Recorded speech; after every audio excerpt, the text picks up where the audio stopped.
l'on ouvre les portes. Let the doors be open. Statements by members. Déclaration de députés. L'honorable député de Halifax. The Honourable Member for Halifax West. Mr. Speaker, I rise today to congratulate Masqua Aquatic Club on celebrating their 50th anniversary. Nestled in the waters of Kearney Lake in Halifax West, Masqua is one of Canada's largest and most committed and accomplished paddling club. It's where many in my community learned to swim, took out their first canoe or kayak, got summer work experience, or first hiked through Blue Mountain Birch Cove Lakes. After an incredibly well-decorated 2023, Masqua has done the unthinkable, and for a second year in a row, we're victorious in the Canoe Kayak Canada Sprint National Championships. Special shout-out to my constituents, Masqua athletes Emily Vadders and Matthew Brown, who just represented Canada in the 2024 Olympic Hopes Regatta in Hungary. Congratulations to head coach Christian Hall, Commodore Perry Giles, the board, coaches, athletes, parents, and supporters. We're all proud of your accomplishments, and here's to the next 50 years. The Honourable Member from Northumberland, Peterborough South. Thank you. September 23rd to 29th marks Rail Safety Week. This week serves as a reminder of the importance of keeping our railways and our train yards safe. As we acknowledge the tragedies of the past, we must recommit to the safety of our railways going forward. To our railway workers, you keep our economy moving, you keep Canadians moving. More importantly, you keep Canadians safe. The work you do every day does not go unnoticed. Every year, 375 million tons of freight move across our rails. Millions of passengers are taken safely to their destination. Conservatives will always be there to stand up for our rail workers because you're always there to protect the safety of Canadians. Thank you for keeping Canadians moving safely. The Honourable Member from Don Valley West. Speaker, I rise today to congratulate an organization close to my heart, Asthma Canada, celebrating its 50th anniversary this year. In 1974, patients, parents, community members, and leading physicians created an organization dedicated to helping Canadians with asthma lead healthy lives. Since then, its mission has been to ensure Canadians living with asthma enjoy a symptom-free life. 4.6 million Canadians live with asthma. I am one of them.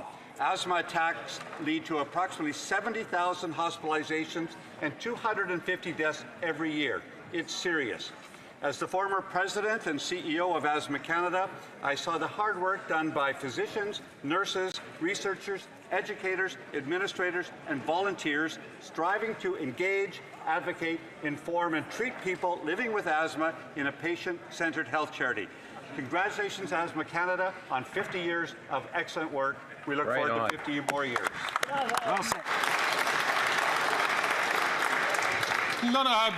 The Honourable Member for Jonquière. This year, the Association of Bookstores of Quebec gave the Award of Excellence to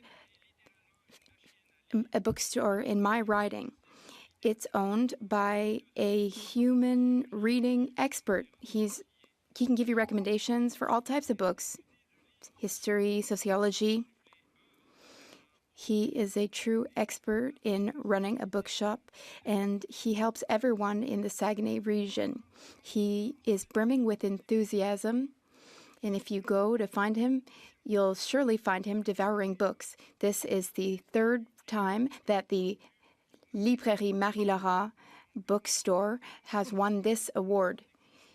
We are not ignorant about literature in my riding. Denis Laferrière said that oxygen is necessary for life, but a good book is oxygen for the soul. Congratulations. The Honourable Member for Saint-Léonard-Saint-Michel. Mr. Speaker, this weekend I had the great pleasure of attending La Festa degli Anziani with a group of Giuseppe Garibaldi Seniors Club.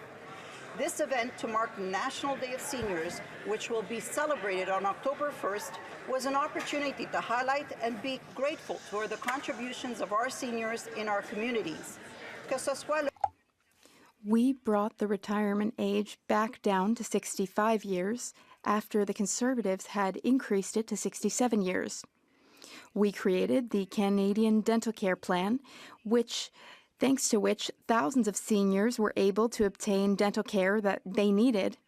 We also increased the guaranteed income supplement by 10%. Our government has demonstrated on countless occasions that it is committed towards seniors. The number of seniors living in poverty, that means thousands of lives have been improved by our measures. Seniors are wise and very active in their communities. Seniors deserve our support. They're worth it. Niagara West. Thank you, Mr. Speaker. As always, I want to thank the constituents of my beautiful riding of Niagara West for the honor to be able to choose and represent their voice in Parliament. I'd also like to recognize the parents, teachers, and students from Heritage Christian School who are in Ottawa today. And I spoke with many of my constituents over the summer, and the overwhelming message to the Liberal government was call an election. Why? These are some of the issues they brought up. Skyrocketing prices of basic items like food and other groceries.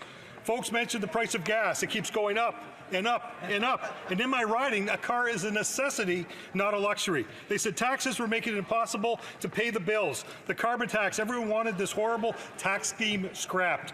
People were worried about paying for housing, which has doubled over the last 9 years. They mentioned the rising levels of crime, car thefts, and drug addiction. They want an election where they can choose a strong majority Conservative government that will axe the tax, build the homes, fix the budget, and stop the crime.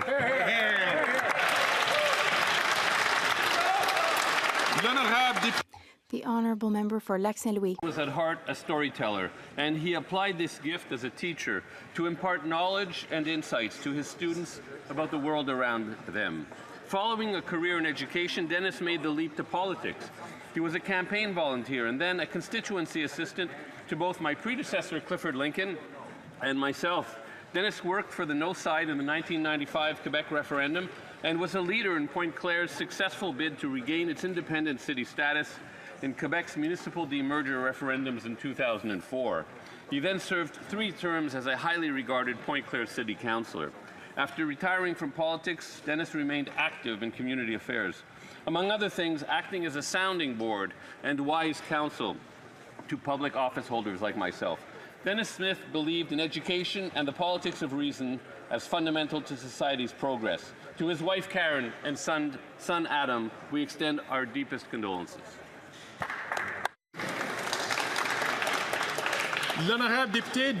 The Honourable Member for Orleans. Mr. Speaker, today, all Francophones and Francophiles of Ontario and I are celebrating Franco-Ontarian Day. This is a day where we are proud to celebrate our Francophone heritage. We are a strong community. We're united by our love of the French language and our desire for the French language to thrive in the generations to come. In my beautiful riding of Orleans, we are fortunate to have the MIFO Centre. It's a critically important organization whose mission is to support the Francophone community of Ottawa and Eastern Ontario. Recently, a federal investment was announced. There will be a new MIFO Centre built, so it will really thrive. I'd also like to pay tribute to an incredible Orleans Francophone, Denis Gagnon. He passed away on September 12th of this year. He was a pillar in our community. He inspired us with his monthly columns in the Orléanais publication. Happy Franco-Ontarian Day. The Honourable Member for Lévis-Lotbinière. Mr. Speaker, Conservatives, like thousands of Canadians and Quebecers, no longer have confidence in this Prime Minister or in this government. The NDP kept this government alive on a respirator for months. Now the Bloc wants to take their place. They are not going to support us on our non-confidence motion. The Bloc Québécois must be totally desperate or not care in the slightest about Quebecers in order to save this Prime Minister who's so centralizing and costly.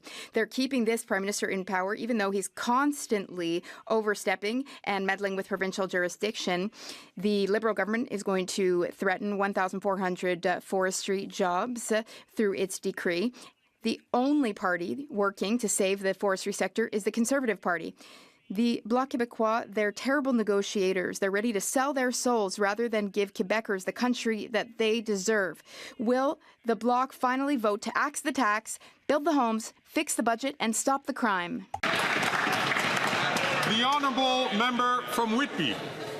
Mr. Speaker, today I rise to celebrate the important work of Jen Well, a grassroots movement tackling one of today's biggest challenges, which is loneliness. As social beings, we thrive on human connection, but in a world where much of our interaction has moved online, in-person connections are more crucial than ever. Jen Well's efforts highlight the alarming reality, which is 50% of Canadians report feeling lonely. The World Health Organization even recognizes loneliness as a global public health concern with impacts as harmful as smoking. I commend Jen Well for their work and invite everyone to join tonight's nonpartisan event to support their mission of fostering human connection. I hope to see you all there.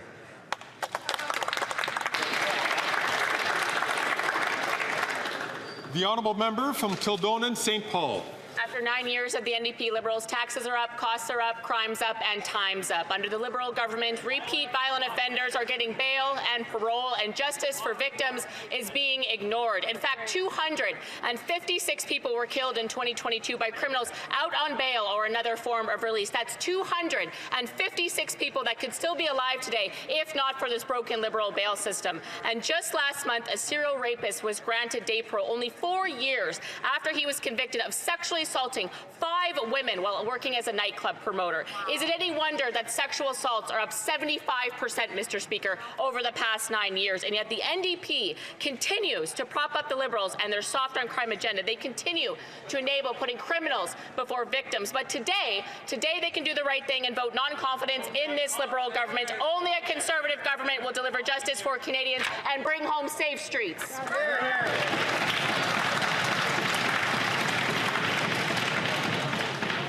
The Honourable Member from Kamloops, Thompson, Caribou. Mr. Speaker, after 9 years of this NDP Liberal government, taxes are up, costs are up, crime is up, and time is up.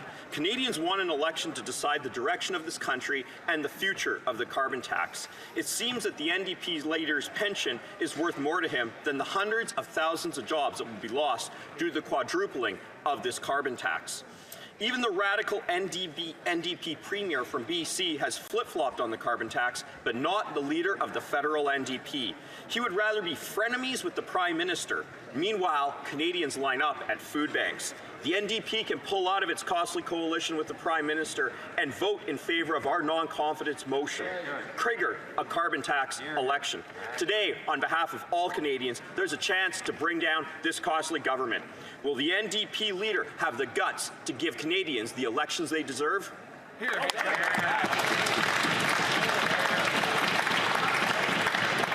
Honourable Member from Brampton Centre. Mr. Speaker, I was excited to welcome 56 members of the South Lake Seniors Club from Brampton who are visiting Ottawa to attend question period today. South Lake Seniors Club is a not-profit organization serving seniors in Brampton. Their aim is to stimulate thinking, encourage interest and participation in healthy activities. The club holds regular gatherings, providing opportunities to socialize and participate in cultural and physical activities. They also organize health-related seminars and yoga sessions, as well as bus tours like today's. Thank you, South Lake Seniors Club, for making a difference in our community. I would also like to thank all the hard-working parliamentary staff who have been so helpful in accommodating this visit. Thank you, Mr. Speaker.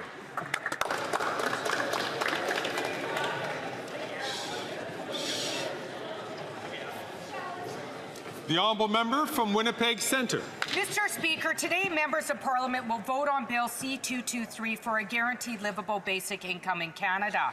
While the affordability crisis is hurting all people, those who depend on a deteriorating social safety net are hit the hardest.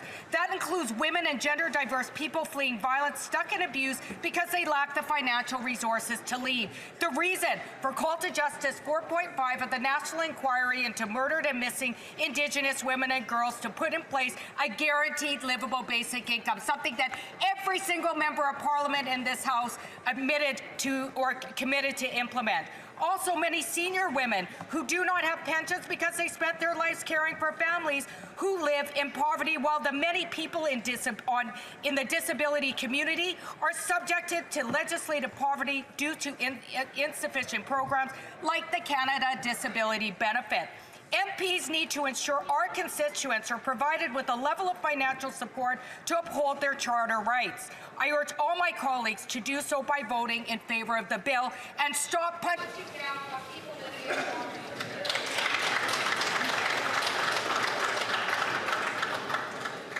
in poverty. The Honourable Member for Salaberry-sur-Roi. On July 17th of this year, Quebec lost an incredible unionist, feminist, sovereignist, and progressive, Régent Parent. On behalf of the Bloc Québécois, I wish to offer my sincerest condolences to his loved ones, his wife Pauline, and their children Marie-Hélène, Claudia, and Olivier. As a unionist, he championed the cause of education from the Syndicat de Champlain Union all the way to the presidency of the CSQ. He held the presidency from 2003 to 2012. As a feminist, he was a great ally of women who wanted to take their place in society, some of whom are here today, in fact. As a progressive and a sovereignist, he fought for the future of a Quebec based on social justice, and he was within the left wing of the Parti Québécois. On June 25th, in fact, he finished a column in a newspaper by saying, "I choose a French Quebec as a nation. Long live a free Quebec. Vive le Québec libre." Régent Parent, the Bloc Québécois thanks you.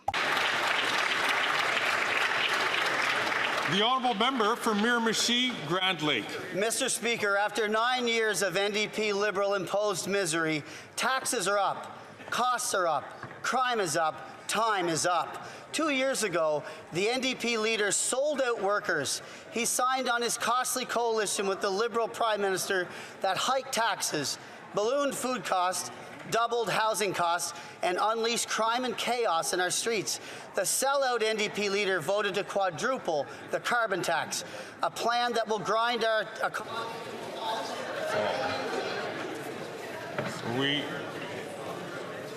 I'm going to invite the Honourable Member to start his SO31. Again, I know SO31s are important to all members, but I'd like to remind the Honourable Member to ensure that the language which is used is not directed to a particular member in a way that would not be parliamentary.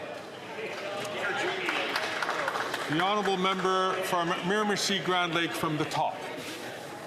Mr. Speaker, after 9 years of this NDP Liberal imposed misery, taxes are up, costs are up, crime is up, and time is up. 2 years ago, the NDP leader sold out workers. He signed on to his costly coalition with the Liberal Prime Minister that hiked taxes, ballooned food costs, doubled housing costs, and unleashed crime and chaos right in our streets. The sellout NDP leader voted to quadruple the carbon tax.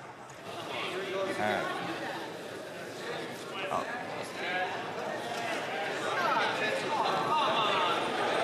going to ask the Honourable Member to... I'm going to offer the Honourable Member to continue his statement following... If you could just start a paragraph before, I'll give him 25 seconds to finish his statement. Canadians need a carbon tax election now to decide between this costly NDP Liberal coalition or common sense Conservatives who will axe the tax, build the homes, fix the budget, and stop the crime. It's time for this NDP leader to support our non-confidence motion today or admit that he sold out, thrown in the towel, and caved once again.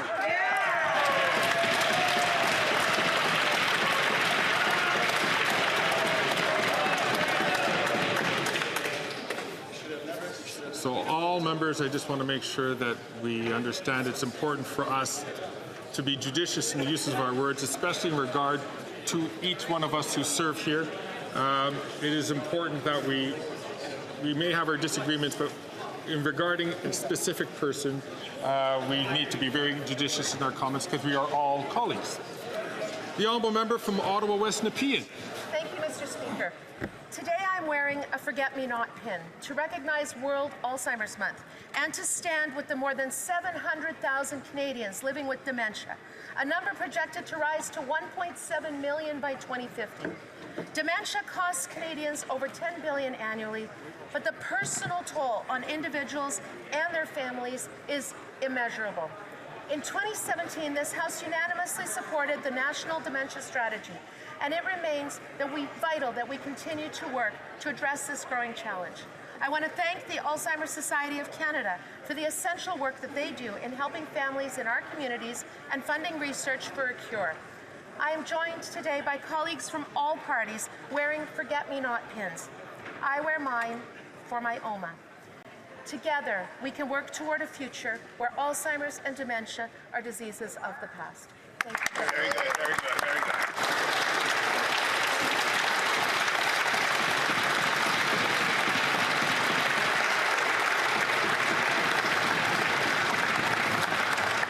Oral questions. Questions orales. The Honourable Leader of the Opposition. The Bloc is voting to keep the Liberal government in power, the most centralizing government in the history of our country. They added 100,000 public servants. They have doubled consulting costs, doubled debt, and the cost of housing. Is it not time to allow Quebecers to vote to cut their taxes, build homes, fix the budget, and stop the crime with a common sense government? The Right Honourable Prime Minister. Mr. Speaker, the Conservative leader is offering cuts for programs, cuts for services, cuts in the fight against climate change, all the things that concern Quebecers and all Canadians. They have nothing to offer but austerity and performances here at the House of Commons. They're continued to cut programs like dental care, daycare spots, an investment in pharmacare, an investment to grow our economy with green investments. We are going to invest in Canadians and Quebecers, and they're just there to cut. The Honourable Leader of the Opposition.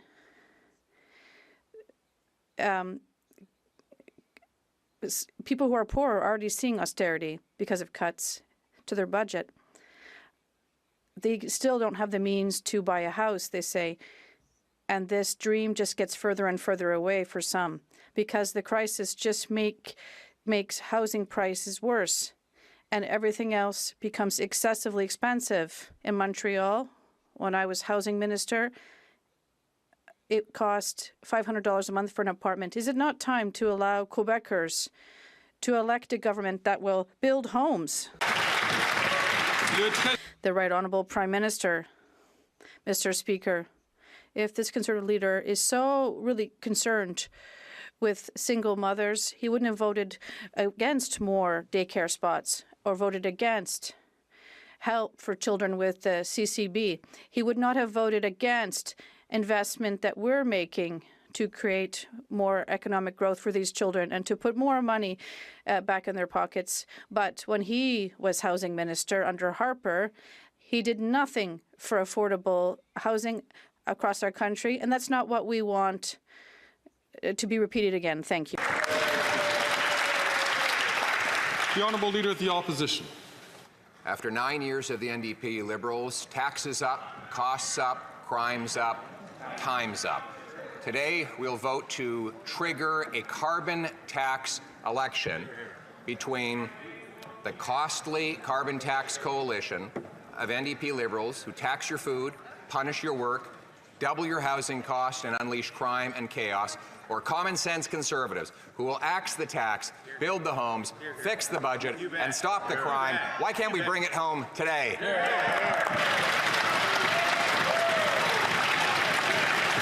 The Right Honourable Prime Minister.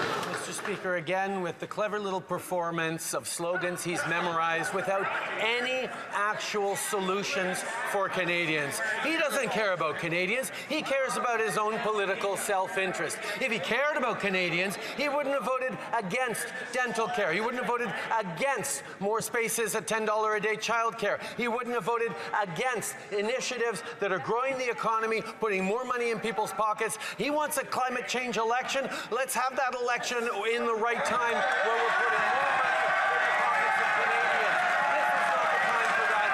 We're going to continue to deliver for Canadians.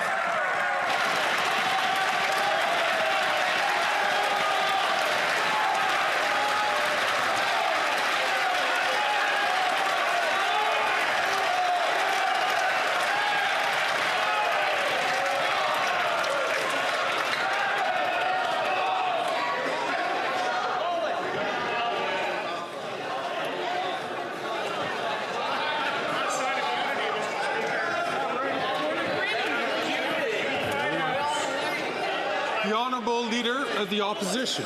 Well, he just said he wants a carbon tax election on his plan to quadruple the tax to 61 cents a litre. If so, will he call it today?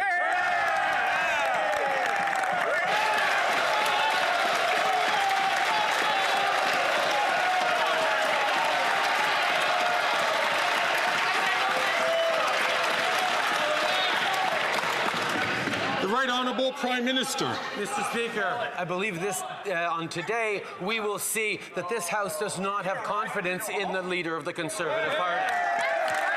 Mr. Speaker, we have delivered, are continuing to deliver, reduced emissions, more money in the pockets of Canadians, and success in the fight against climate change as we create jobs and build a stronger future. We are focused on delivering for Canadians the things that actually matter, while he's focused on slogans and clapping. Mr. Speaker, we're going to focus on being there for Canadians.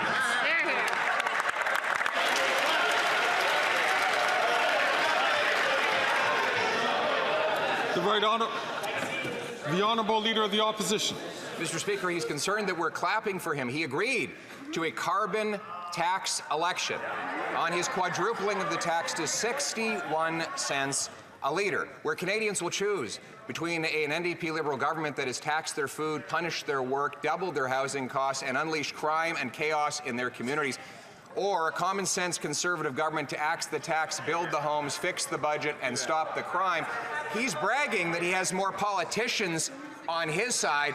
Isn't it really the case that in Canada, the people decide?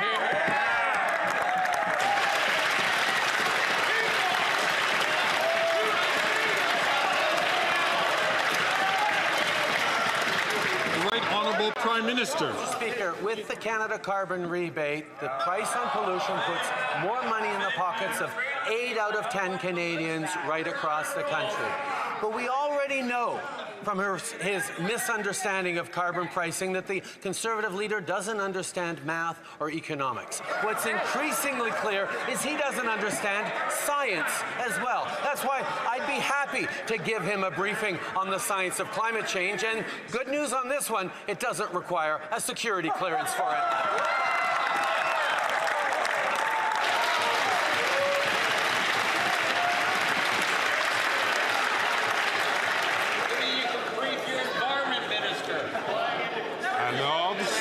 Order, please.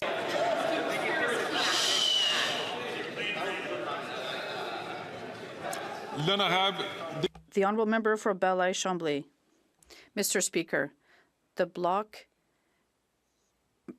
announced a good faith proposal that was reasonable about topics that have already obtained the support of all parties in this House. I would like to know from the Prime Minister if he can give us his word that he will quickly consider the Bloc's proposal to benefit seniors and farmers. The Right Honourable Prime Minister. Mr. Speaker, on this side of the House, we've already shown many times that our priorities include help for seniors and protection of supply management. We have shown this and will continue to do so. We'll continue to work with other members of this House to deliver for seniors and to deliver for our farmers. We know that there are concerns that we can work together on, and we're going to do so because we're always here to help Quebecers and all Canadians in these difficult times. The honourable member for Bel-Air-Chambly. Well, here we go. This is a good opportunity. Seniors that for whom he cut their purchasing power, and farmers, not only in Quebec and in Canada, we need to be more specific in terms of the intentions. Will the Prime Minister start a conversation with his sometime partner in the NDP so that we can have this project come to fruition in the timeline set out? The Right Honourable Prime Minister. Mr. Speaker, we are obviously going to look at this and debate to this bill, but if we want to be specific, I'd like to underscore that many seniors in Quebec and elsewhere in the country that I've spoken with this summer said that they saved hundreds of dollars with visits to the dentists that were covered by the Canadian Dental Care Program. And unfortunately, they don't understand why the Bloc is opposed to this care for seniors in Quebec. It saved them hundreds of dollars, and we'll always be here to save seniors money. The honourable member from Burnaby South. Privatizing healthcare means telling people you either pay up or go to the back of the line. Daniel Smith is privatizing healthcare in Alberta right now, and this Prime Minister is doing nothing about it. Doug Ford is privatizing healthcare in Ontario, and the Prime Minister praises him. Why is this weak Prime Minister letting Conservatives tear down our healthcare system?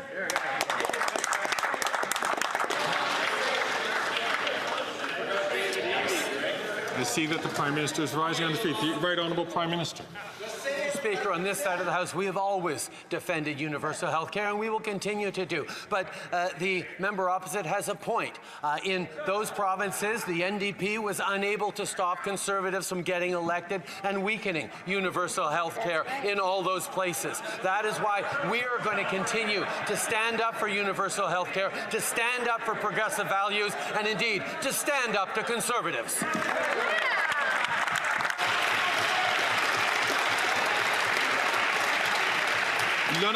The honourable member for Burnaby South. Power to stop them, but it's too weak to do it. Les conservateurs. Conservatives want to cut health care services. It's clear. When the Conservative leader and Stephen Harper were in power, they cut roughly $43 billion in health care. The Conservatives want to privatize our health care system like Doug Ford and Daniel Smith. Why is the Prime Minister allowing them to do this? The Right Honourable Prime Minister. Mr. Speaker, the honourable member knows full well that we're always here to defend our public healthcare system. We are here to invest so that Canadians can have greater access to family doctors. We're here to ensure that there are more mental health services. We're here to require greater accountability and transparency from provinces in terms of the record money we're sending them, and we'll always be standing up to the Conservative provinces that want to cut our health care services. The Honourable Leader of the Opposition. Prime Minister that's cutting health care. His carbon tax will cost hospitals across this country in heat, in laundry services, in delivering medical equipment.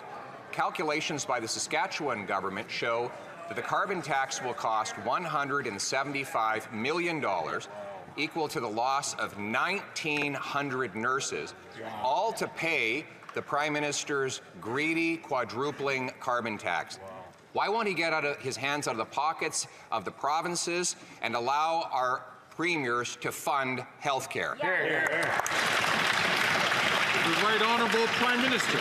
The Canada Carbon Rebate puts more money in the pockets of 8 out of 10 Canadian families right across the country while it fights climate change, while it creates growth. Mr. Speaker, fighting climate change is about building a better future for Canadians.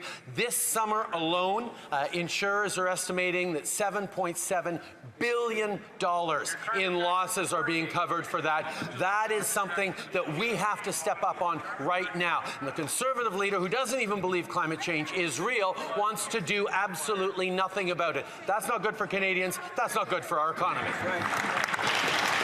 The Honourable Leader of the Opposition. Hospitals don't get the Canada Carbon Rebate. A measly little check would not replace the $175 million that Saskatchewan hospitals are going to lose to heat themselves, to power their machinery, to deliver their goods. And yet, that's what the Prime Minister imposes.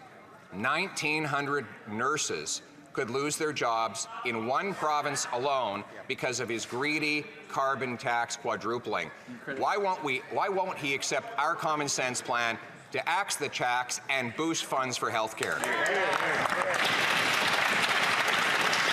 Right Honourable Prime Minister. Mr. Speaker, I will note that he voted against our plan to increase funding on health care to $200 billion over the next 10 years because he wants a two-tier system like most Conservative premiers in this country. The fact is, climate change will cost everyone in health outcomes, in growth outcomes, in harm to our economy, in harm to our future. He has no plan to fight climate change. Our plan not only fights climate change, it makes emissions lower, puts more growth on the books, and puts more money in the pockets out of 8 out of 10 Canadians, the middle class, and those working hard to join it.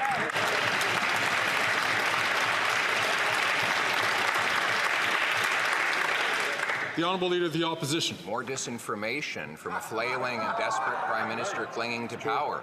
I voted in this Parliament to increase health funding, and in the previous government voted to increase it by 70%, more than his government had.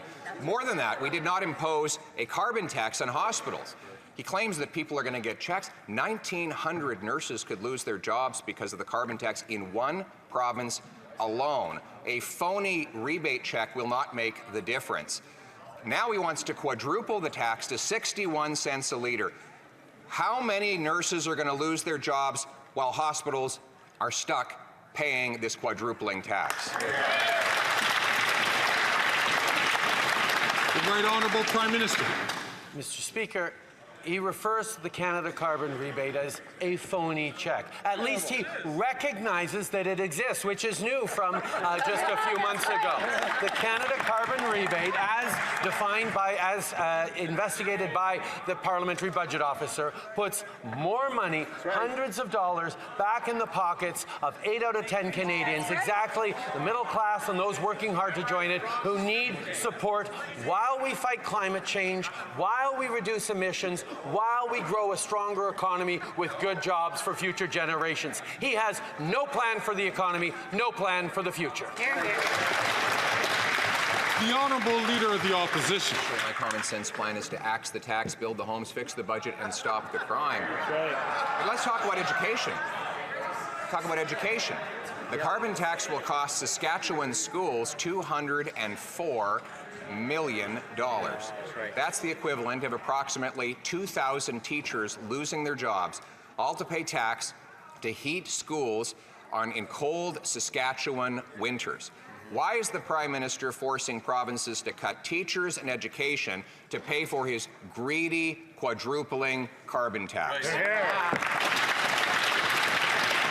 Right Honourable Prime Minister. He goes once again with his little performances, Mr. Speaker, the little rhymes and slogans. The reality facing Canadians right across the country, including in Saskatchewan, is wildfires, droughts, floods, issues that are being increased because of the impacts of climate change. And if we do not continue to take ambitious action, future generations will pay dearly for inaction by governments like the government in Saskatchewan that he wants to emulate. The reality is, Mr. Speaker, we put more money in people's pockets while fighting climate change, and we're going to keep doing that.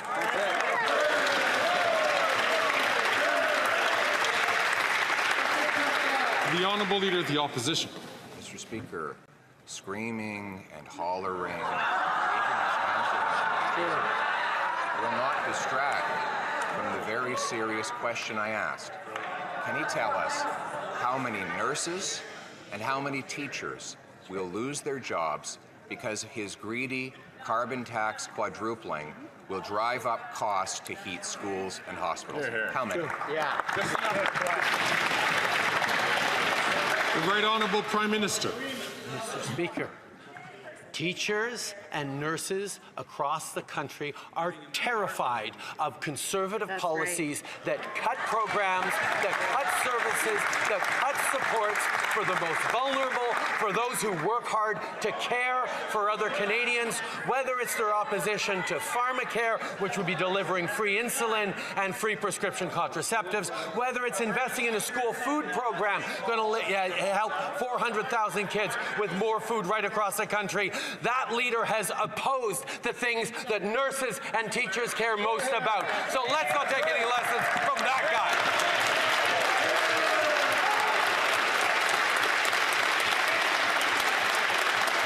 The Honourable Leader of the Opposition. He goes from screaming and waving his arms around radically when I mention the carbon tax to bragging about a program that doesn't even exist. His multi-million-dollar school food program hasn't served a single ham sandwich, a single little bowl of Kraft Dinner, not one meal to one child. It exists to feed bureaucracy in Ottawa, not kids in schools. So once again, put aside the grand dramatic performances and answer the question: how many doctors, nurses, and teachers will lose their jobs because of the quadrupling carbon tax? The Right Honourable Prime Minister. Mr. Speaker, I think it'd be instructive to look at how many doctors and teachers have lost their jobs because of Conservative governments over the past number of decades, and that's exactly what this leader is proposing once again. I will tell you, Mr. Speaker, because I once had a job as a teacher, and I was proud of serving kids every day. I haven't just been in this House for 20 years like the Leader of the Opposition.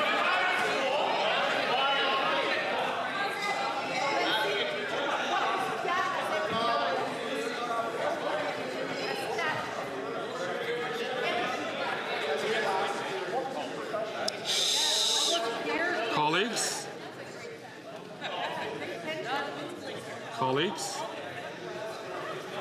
The Honourable Prime Minister, 15 seconds left on the clock.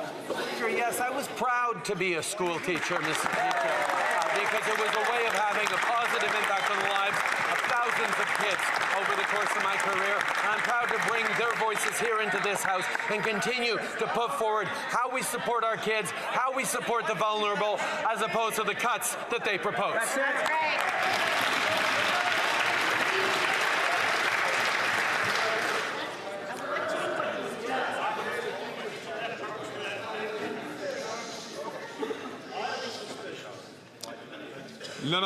The Honourable Member for Belleuil-Chambly. Mr. Speaker, it's not a race, but let's talk a bit about figures. The proposal put forth by the Bloc for seniors is roughly $1,000 per year for every senior. And it's not interference into the exclusive jurisdiction of Quebec. Dental care is up to Quebec, but OAS is up to Ottawa. If we respect the will of the national will of Quebec, it's fine. Otherwise, well, what's his choice? The Right Honourable Prime Minister, Mr. Speaker, over the past few years, we've invested enormously to help seniors, and we're going to continue to look at ways of helping them. I think we can all agree that vulnerable people, we have to help even more, and that's what we're delivering, a dental care program. But like I said to my colleagues and provincial partners, if those who want to deliver the same program for the same costs, we're very happy to talk to them about it. But for the time being, we are here to deliver for vulnerable people and seniors. Several thousand people across the country have dental care through our program. The Honourable Member, we can do both, right? these two bills we're talking about, tabled by the Bloc, are in advanced stages. They have been supported at various stages by all parties in this House. The necessary time was given to the government, and it should, even in theory, also garner the support of the NDP. Does he realize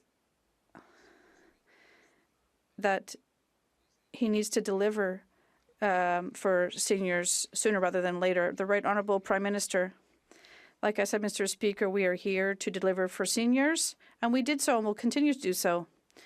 In terms of the farmers, I made a promise, Mr. Speaker, that no new negotiations for free trade agreements would hamper them or remove anything from the supply management sector. We are here to protect our farmers. This is a strong commitment I made, and we are going to always respect that. We're going to continue to work together to protect farmers, to protect supply management, and yes, to help our seniors. The Honourable Leader of the Opposition. 2015. New York Times. Headline. Life in Canada, home of the world's most affluent middle class. How things have changed after 9 years of NDP Liberals. The economy today per capita is actually smaller than it was 10 years ago. Per capita income has dropped more in Canada than any other G7 country since the year before COVID. The gap between U.S. GDP per capita and Canadian is now 50%, the biggest gap in 100 years. Will the Prime Minister recognize that taxing, punishing, and attacking our businesses is losing us jobs? The Right Honourable Prime Minister. The Leader of the Opposition refuses to accept is that cuts to services and programs that Canadians are relying on is not going to grow the economy, is not going to help anyone through. We have the strongest balance sheet in the G7 right now, the lowest deficit, the lowest debt to GDP ratio. Companies from around the world are investing in Canada because they believe in Canadians. We are wanting to set that strong fiscal position in service of Canadians who are hurting right now. We want to invest more in dental, more in supports, more in growth and jobs, and he wants to cut at this particular time. The Honourable Leader of the Opposition. Mr. Speaker, after 9 years of this NDP Liberal Prime Minister, Canada has the worst mortgage debt, has had the worst housing inflation in the G7, and now has the worst GDP per capita change since the Great Depression, and the worst by far in the G7. Those are the devastating statistics that result in very real human costs.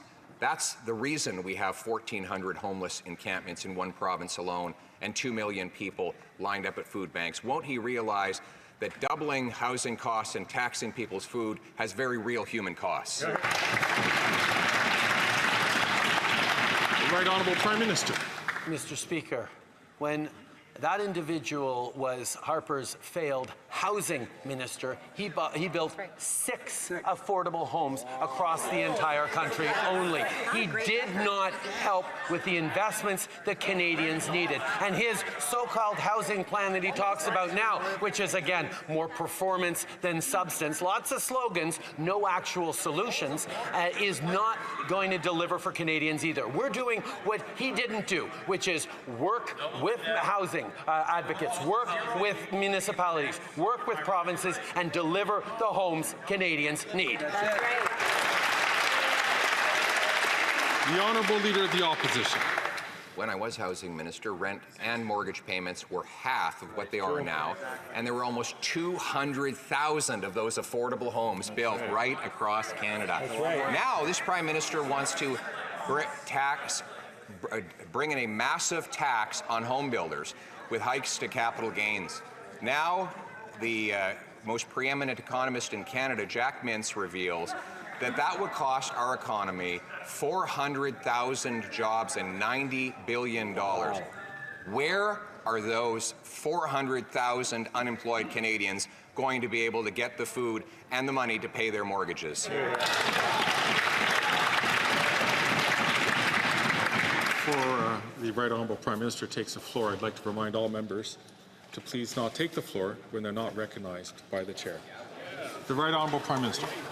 Mr. Speaker, the Leader of the Opposition is instrumentalizing Canadians who are suffering right now to try and score cheap political points. What he is not offering is any sort of solution for Canadians. We put forward the most ambitious housing plan in decades because we know that working with municipalities, working with provinces, working with nonprofit agencies and charitable foundations is a way of delivering homes. I was just in Vancouver speaking to a young student who got into an apartment because of partnerships that this government set up. These are things that make a real difference in people's lives, but he doesn't care. The Honourable Leader of the Opposition. Well, I will comment on one spectacular social housing project of his, and that is the brand new lavish apartment that he bought his friend, the new Consul General to New York. $9 million for his friend Tom Clark to have stunning powder room finished in jewel onyx, crystallo gold quartzite countertops, a handcrafted copper soaking tub, custom bronze bathroom fixtures, $5,000 coffee machine. Did the Prime Minister go and inspect this palace in the sky on his recent trip to New York? The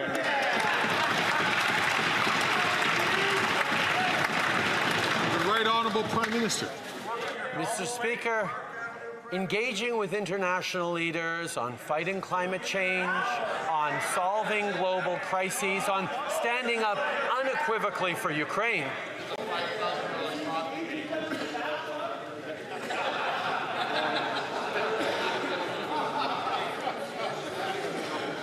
Colleagues, just as I said before, just as I said earlier, I would ask all members to please not take the floor unless they're recognized by the Speaker so that we can hear the questions and we can hear the answers. The Right Honourable Prime Minister from the top, please. Mr. Speaker, don't worry, on this side of the House, we're used to casual homophobic comments from the other side of the House.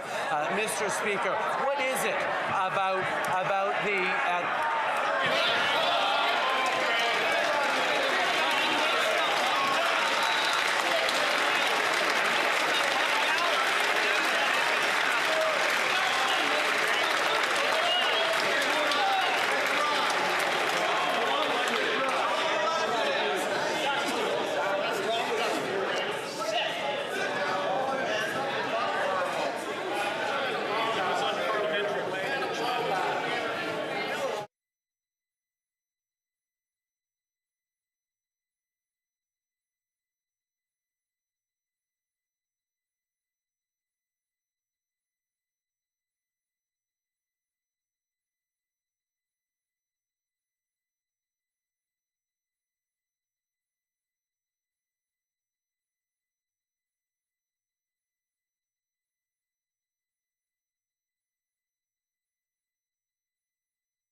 Colleagues,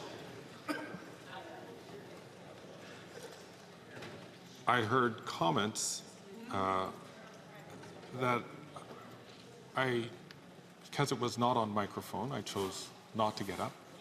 I would ask, nonetheless, that we all treat each other with the presumption of honor and respect. And I'll ask the Prime Minister to please withdraw that comment and to start his comment again under the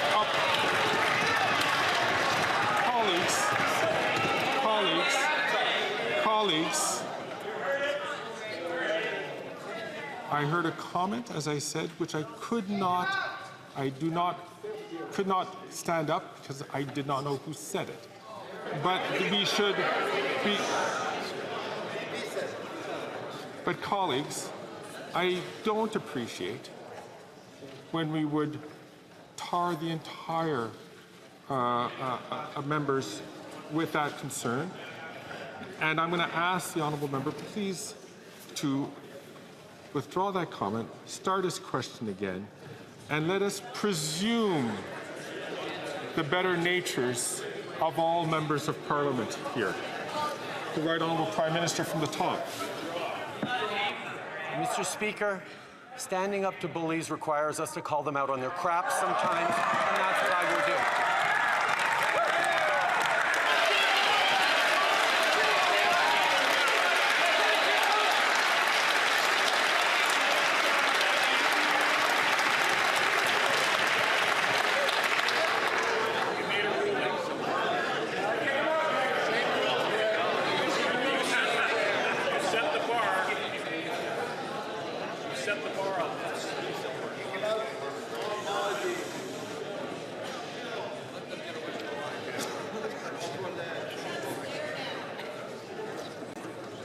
I'll invite the Prime Minister once again to rise on his feet.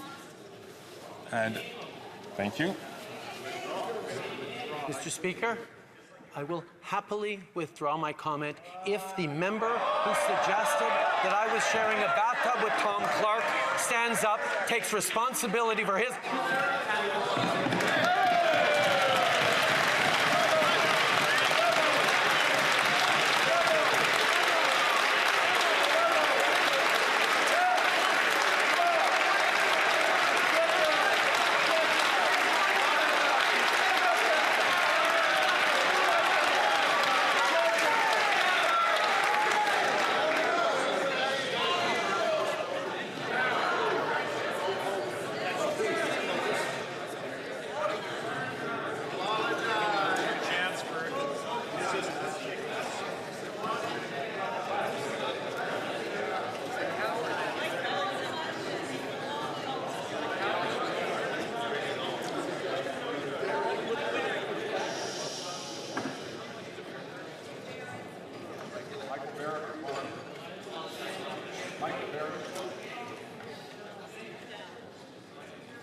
As I had indicated to all colleagues here, I was not able to hear or track the source of that statement.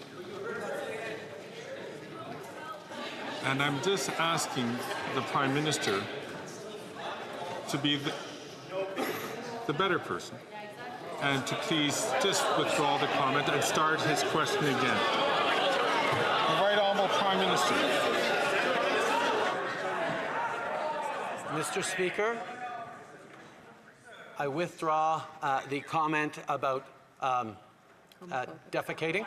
I certainly, using the word crap, I shouldn't use that. I know crap is unparliamentary, but I will also, Mr. Speaker, when someone says something that is clearly homophobic, not them, I'm not accusing them of homophobia, I'm saying they made a homophobic...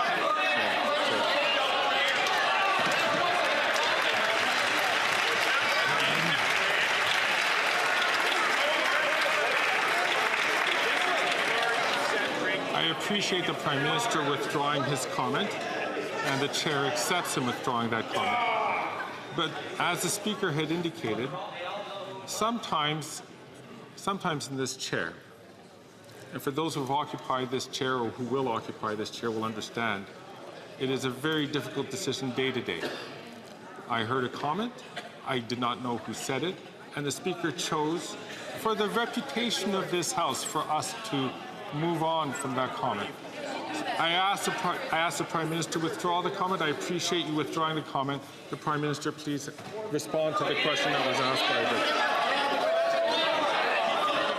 Mr. Speaker, I know the very idea of standing up for Canada's rights and values on the world stage makes the Leader of the Opposition's skin crawl. What is it exactly? Is it standing up to fight climate change? Is it standing up for women's rights? Is it standing up for democracy rights and freedom of the press? Whatever it is, he sure doesn't like it when Canada stands proudly on the world stage because he wants everyone to think that Canada is broken. Well, Canada's not broken. Canada's the best country in the world. We're going to make it even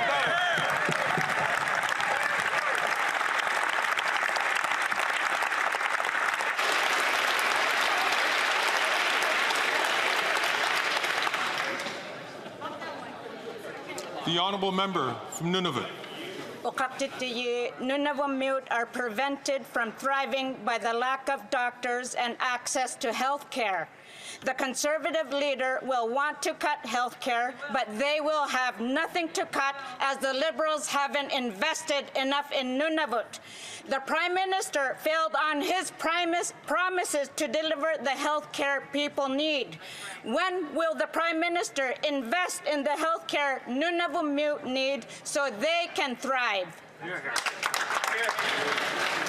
The Right Honourable Prime Minister. We signed a historic health agreement with the Premier of Nunavut.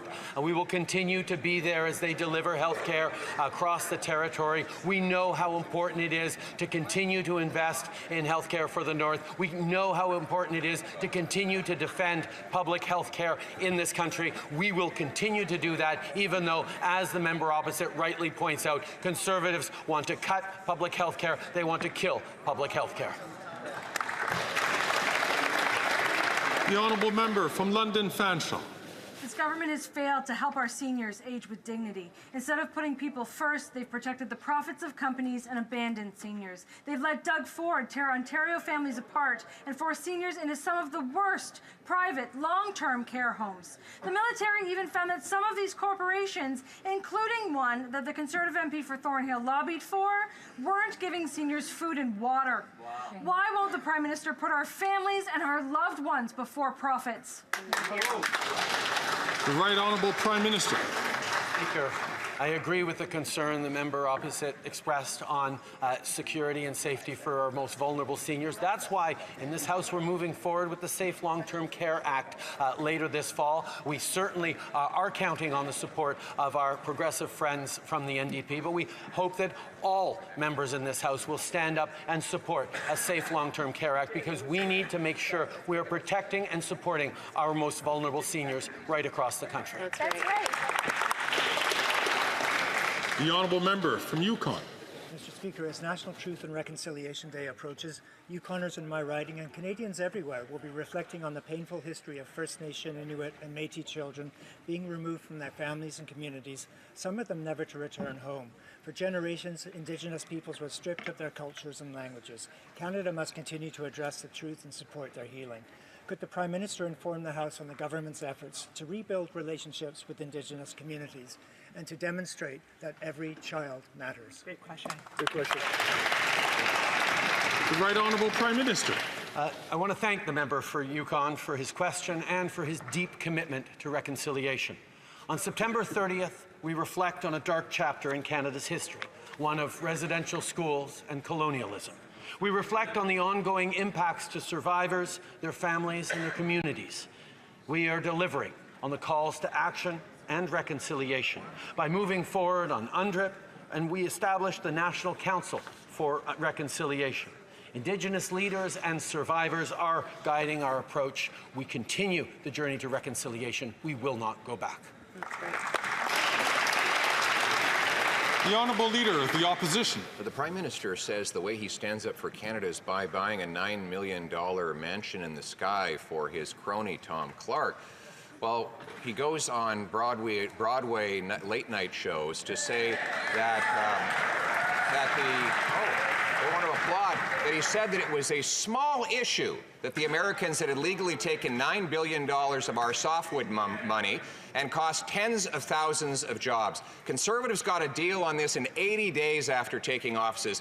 He's had 9 years and 3 presidents. Why does he keep letting the Americans walk all over him?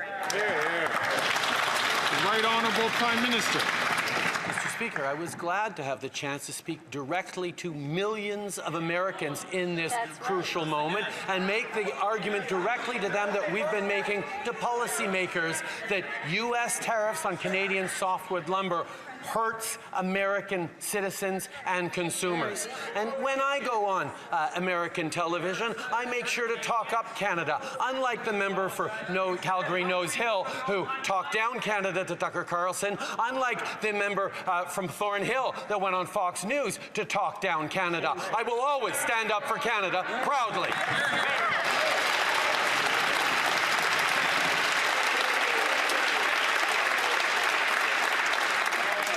The Honourable Leader of the Opposition. Only he didn't stand up. He backed down. Yes. He's been backing down for 9 years, during which time 3 presidents have imposed illegal tariffs that Conservatives had originally got taken off. And recently, Biden doubled those tariffs, causing 500 mill workers to lose their jobs in British Columbia. They must have been watching that show, seeing the Prime Minister say that their unemployment and their now poverty was a, quote, small issue. Why is it that he thinks he's such a big shot that the jobs of working people are a small issue? The Right Honourable Prime Minister. Mr. Speaker, it's obvious that the Leader of the Opposition really didn't like that I went down to New York City to talk directly to Americans. Perhaps he would have been happier if I accepted an all-expenses-paid trip perhaps down to Florida to appear at an anti-abortion church. I know he would have been all right with that, because that's what he allows of his own members.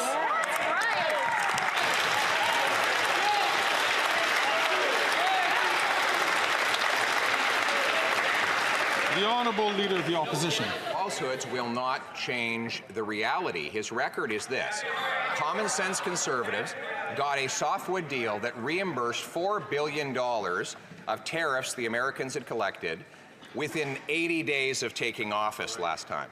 Those tariffs were slapped back on under this Prime Minister, and he's capitulated ever since, not collecting $1 of the tariffs back. In fact, President Biden has now doubled those tariffs. He capitulated on Buy America, capitulated on softwood, capitulated on the Keystone Pipeline. When can we have a government that stops capitulating and starts standing up for Canada?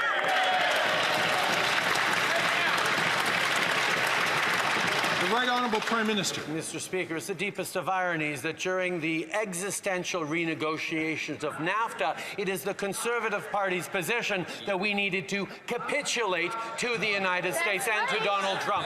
That is not what we did. We stood firm. We protected steel workers. We protected auto workers. We protected agricultural workers and our dairy farmers. We continue to stand up to Americans while we protect jobs in this country, while they were saying, ooh, it's too important. You need to give in to the United States. We didn't. We stood strong. We came out of that with a win-win right across the board. That's right.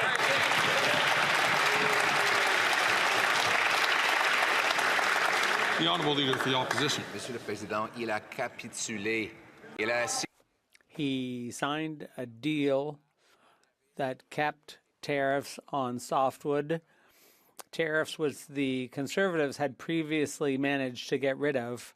He caved in on Buy America, which discriminates against our companies. He caved in on Keystone, and now Canadians are investing $400 million more in the U.S. than the opposite way. Why has he caved in and let down our construction and forestry workers? Minister. Mr. Speaker, you should be very careful about reminding people what things were like under Harper when he was on the governing side. Canadians remember very clearly what it was like under that government, which didn't invest in people, which cut back on services, on our armed forces, on police and childcare. They cut all the programs that Canadians depend on and didn't create the growth that Canadians need. We will continue to invest in Canadians and stand up for our steel and aluminum workers. We will be there to defend jobs in Canada. The Honourable Member for Belleuil-Chambly. Mr. Speaker, I'm scratching my head here. I'm wondering how we might not get there, because everyone agrees with the Bloc's bills. So I imagine everyone will continue to support them. The NDP, the Conservatives, the Liberals, all supported our bills. So I wonder if the government will get it in gear, because time is running out for farmers in Quebec, and leaders of all parties have agreed. So in order to get there by the end of October, something's got to give. The Right Honourable Prime Minister. Mr. Speaker, I'm very happy to know that the Bloc may be there to support our dental care program for seniors, because that's helping a lot of seniors.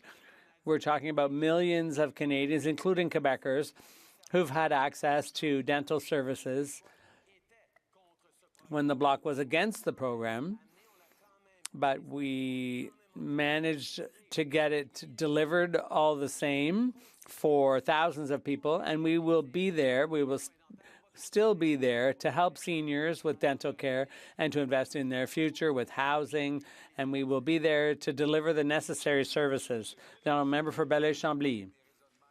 With that kind of logic, that's how the Liberal government has got to the edge of the precipice. So they should perhaps change their approach a little bit, maybe a little less sparring and a bit more substance. So he says he agrees with being there for seniors and protecting supply management. Everyone agrees. There's been unanimous support. So we need those two bills to get through. Are we going to move forward on this? Yes or no? The Right Honourable Prime Minister. Mr. Speaker, the direction of this government has always been to move forward, moving forward on investments for our seniors, investments for jobs, for the next generations, moving forward on the fight against climate change and economic growth at the same time. We will be there to work constructively with everyone who wants to deliver the goods for Canadians here in this place. And I'm glad that we're going to continue our constructive and productive conversations with the Bloc Québécois. The Honourable Leader of the Opposition.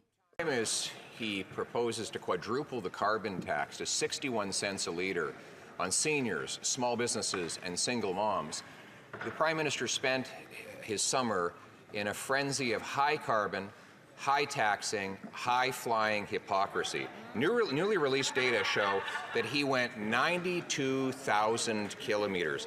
In flights on average every 2 days, he went 300,000 liters of jet fuel.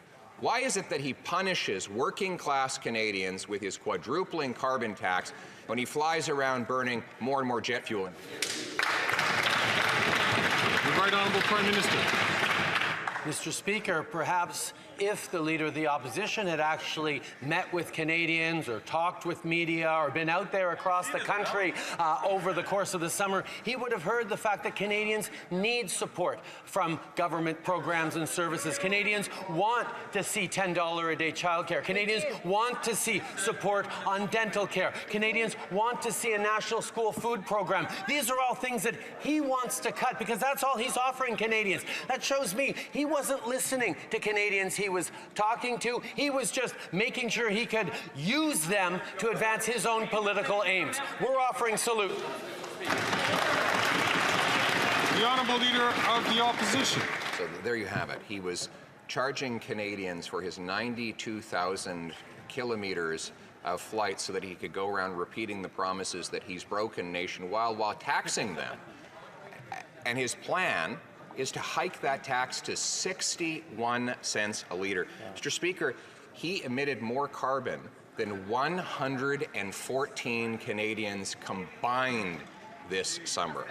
Why does the Prime Minister drive people into poverty, children into hunger, with promises he breaks and hypocrisy that he cannot reconcile? The Right Honourable Prime Minister.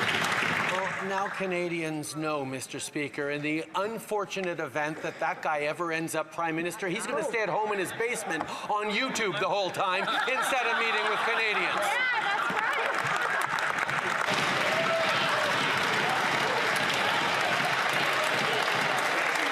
The Honourable Leader of the Honourable Leader of the Opposition. Mr. Speaker, we can resolve that question right now with a carbon tax election.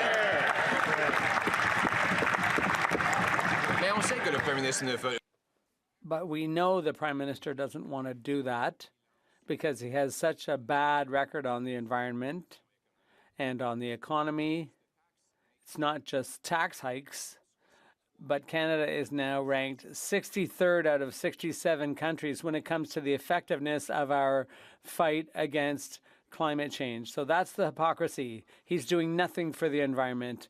Is he not willing to try to defend his disastrous record before Canadians? The Right Honourable Prime Minister.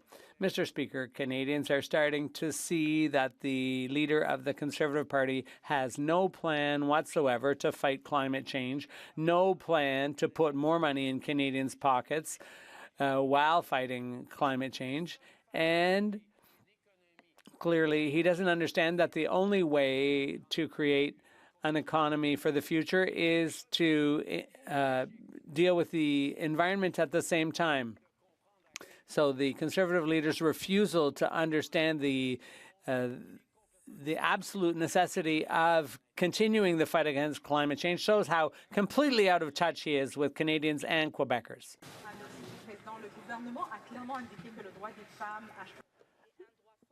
The government, the right of women to choose is a fundamental right.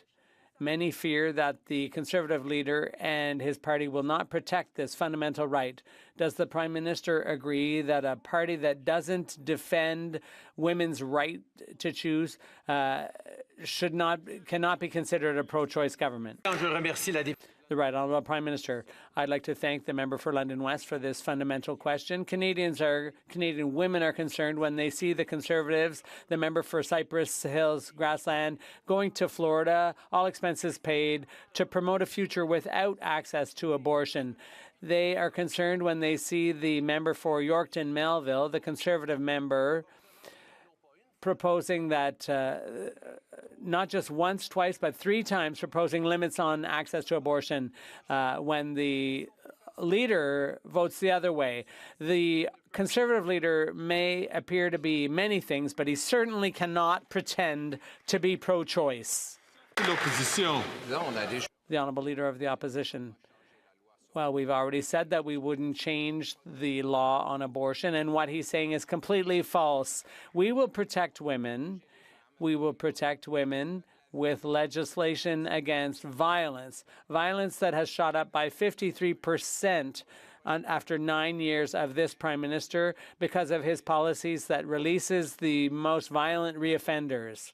Now, will the Prime Minister allow Quebecers to vote to stop crime by putting true criminals behind bars and by making our border safer?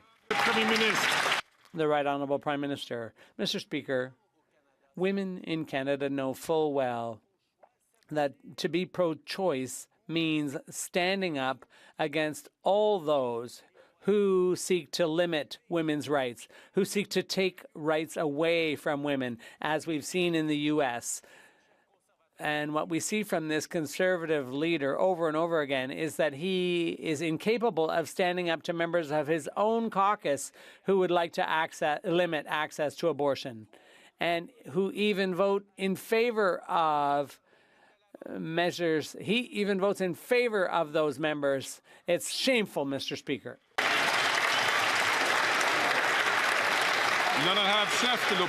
The Honourable Leader of the Opposition. Completely false, and I could use another word outside of the House to describe stating a falsehood knowingly, but we'll save that for when we are outside the House. Mr. Speaker, the reality is that after 9 years of this Prime Minister's policies, gun crime is up 120%, as he's put all the resources into targeting lawful, law-abiding, trained and tested duck hunters and blown $67 million without recovering a single solitary gun that he promised 4 years ago to ban. Why wouldn't we let Canadians vote to stop the crime and put the real gun criminals in jail? The Right Honourable Prime Minister. Every time the Leader of the Opposition stands up to rhyme off his little show, all his MPs... Ask the Right Honourable Prime Minister to start from the top, please. Mr. Speaker, every time the Leader of the Opposition gets up on his feet to rhyme off his little show, his party members applaud enthusiastically. But the 2 times he just stood up to suggest that he is perhaps pro-choice, silence from his team, Mr. Speaker. He cannot protect women's rights from the members of his own caucus, Mr. Speaker. That's not standing up for women. That's not protecting the future. That's not freedom in this country.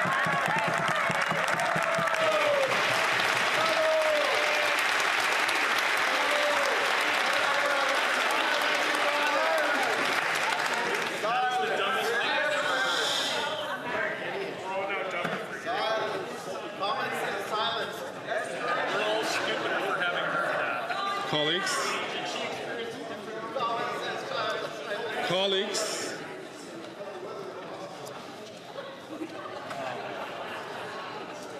The Honourable Leader of the Opposition. Mr. Speaker, what we're seeing from this erratic performance today is a Prime Minister who's like a... Can I ask the Honourable Member from Richmond Hill to please stay quiet as the Honourable Member has the floor. The Honourable Leader of the Opposition from the top, please. Beyond the normal fear and falsehoods, what we're seeing from this Prime Minister today is someone who is erratic and lost control of himself because he is so desperate to hold on to power. My question was about car theft. My next one is about Nanaimo drug dens.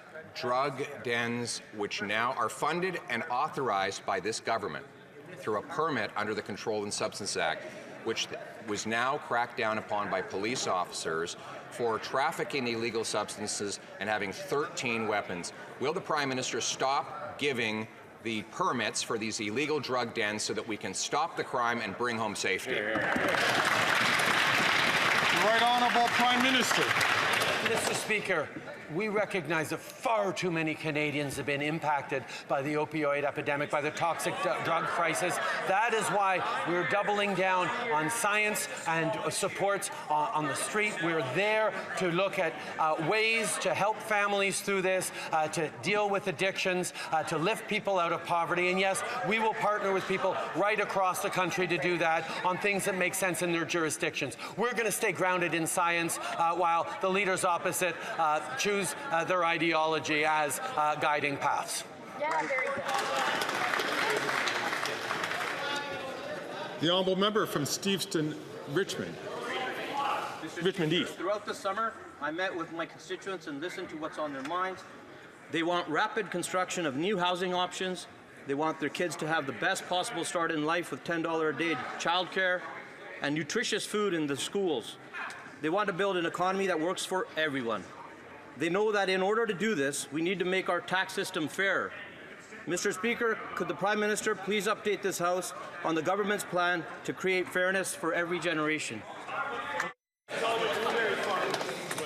The Right Honourable Prime Minister. Mr. Speaker, I want to thank the member for Steveston, Richmond East for his question and his hard work. This is about fairness for every generation by building more homes, making life more affordable, and creating more good-paying jobs. And today, the House will vote on our plan to make the tax system fairer. We know that fairness is the last thing the Conservative leader and his party care about, and that his agenda is filled with cuts to housing, healthcare, and freedoms. Well, on this side, we stand with Canadians.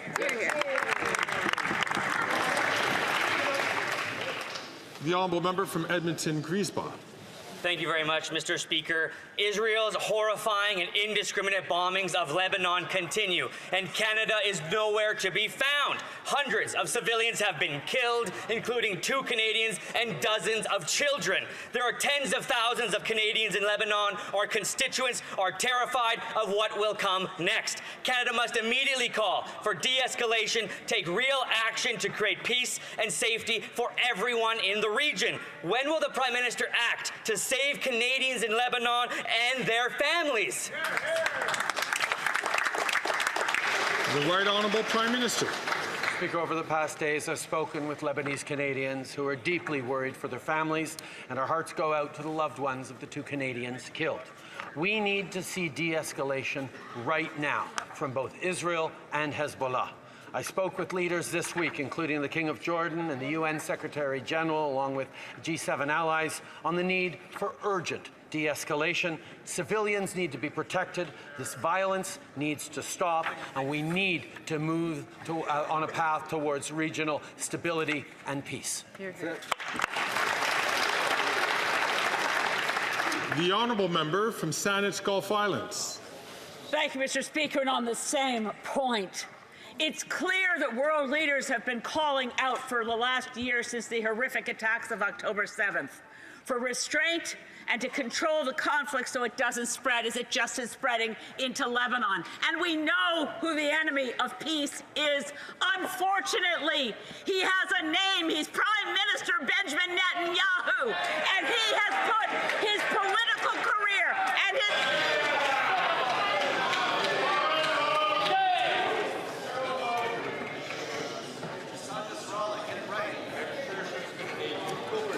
Colleagues, I'll ask you to please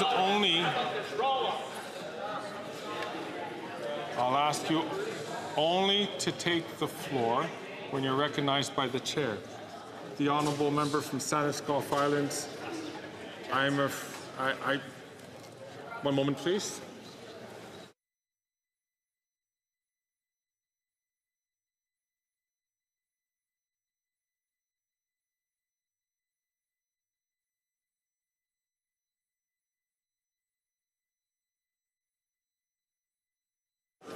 And I ask the honourable member from Satiscoff Islands to conclude her question. She has 10 seconds on the clock.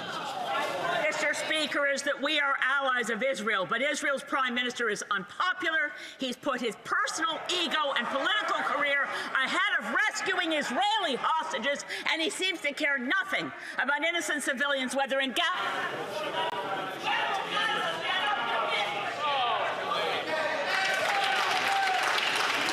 The Right Honourable Prime Minister.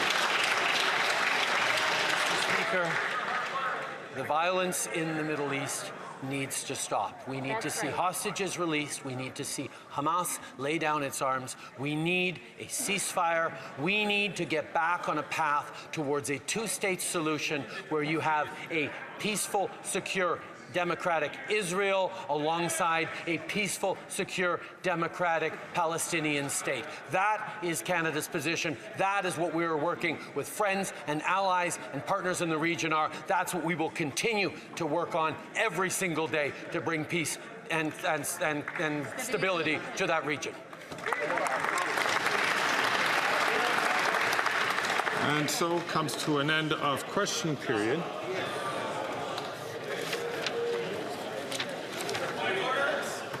The Honourable